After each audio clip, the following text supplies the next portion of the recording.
was thinking. I have livers.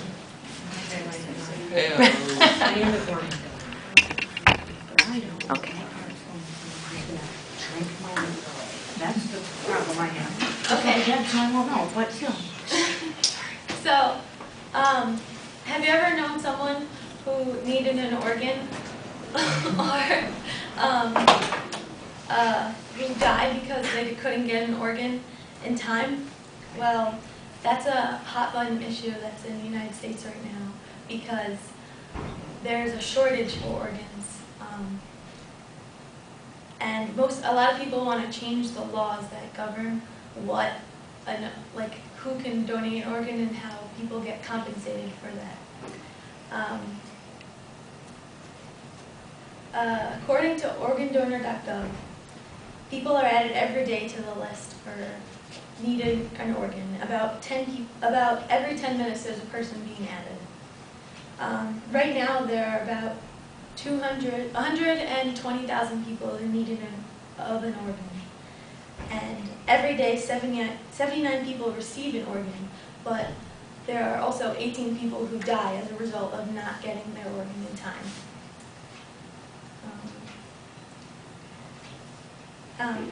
What we need people to sign up to be organ donors. And anyone can be an organ donor. You can be old or you can be young. And you can give organs after you die, or as we learned in class today, you can do it while you're living too.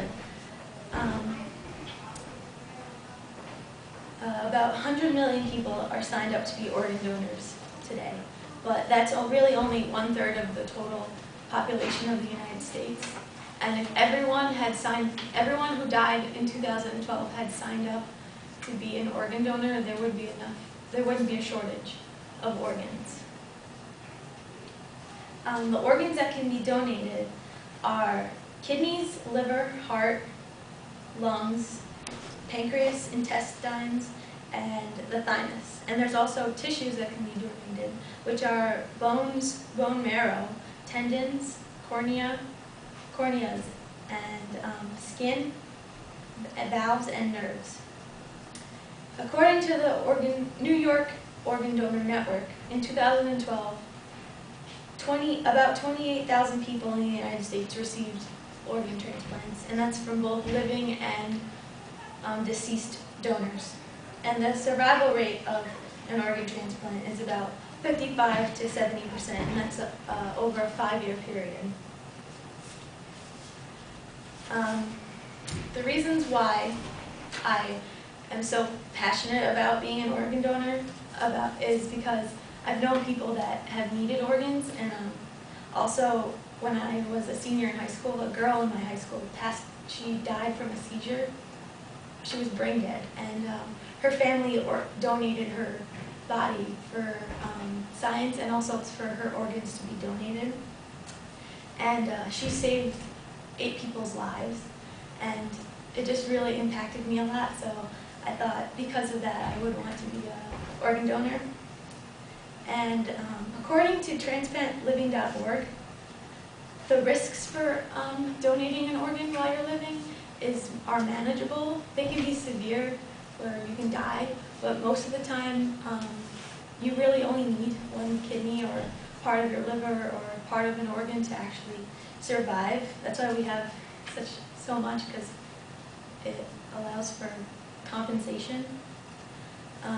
And even though you might think that most people, Jehovah's Witnesses who can't accept blood transplants, they actually can receive organ transplants.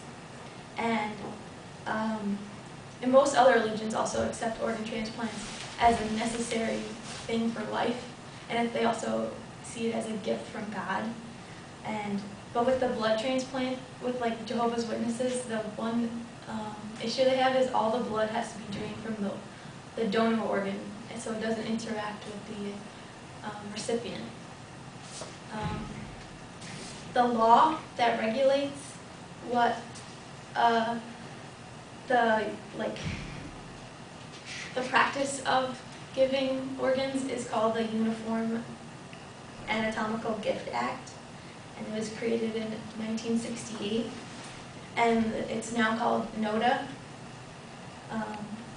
It dictates that organs are gifts, and they're given through altruism, and there can be no monetary gifts received from donating an organ, but that's what a lot of people are trying to change, because it is felt that if you give incentive to donating an organ, a lot more people will do it.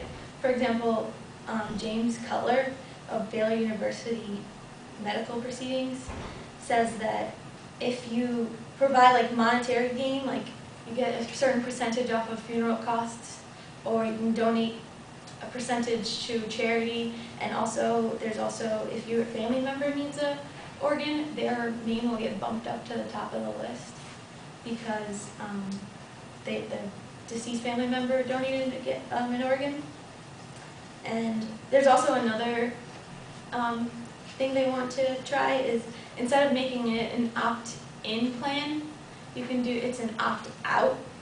Basically, you have to sign up that you don't want your organs to be donated.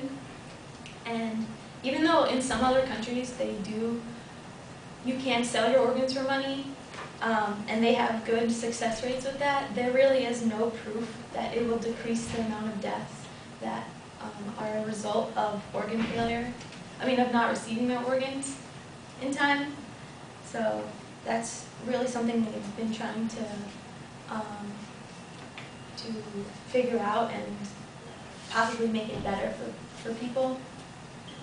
And the way you can help to donate organs is you can go and sign up in the DMV. When you get your license, you get a little heart on the front of your license. And also, you can go online and type in New York Organ Donor Network, and you can find a form for organs and tissue donation form, and then you just send it in and with a consent form, and then you're signed up, and they can search you online and everything. So please donate your organs to help people in need if you are no longer need them. So thank you for listening. Let me just